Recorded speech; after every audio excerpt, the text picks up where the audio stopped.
In today's video, I'm going to show you how to make an interactive 3D web hero banner with Spline and Webflow. So first open up Spline and start creating your 3D scene. So here add objects, lights, and materials to design your hero element. You can even animate objects or add interactions like hover or mouse movement to make the scene feel dynamic. Once done, click on the export button at the top. Then next, inside public URL, click on copy embed to copy the iframe embed code. Now, once done, switch over to Webflow. Now in the left panel, look for the embed element. So first, click on the add button.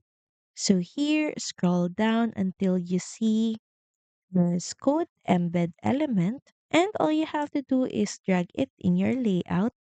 And from there, simply paste the spline iframe code that you copied earlier.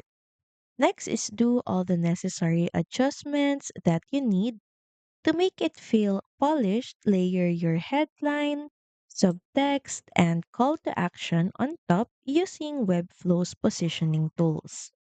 Make sure that you set your hero section to relative and your text content to absolute so it sits above the 3D canvas.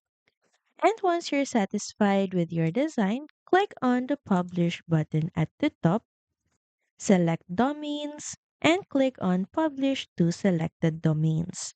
So that's pretty much it. Thank you very much for watching this video, and I'll see you again on the next one. Bye!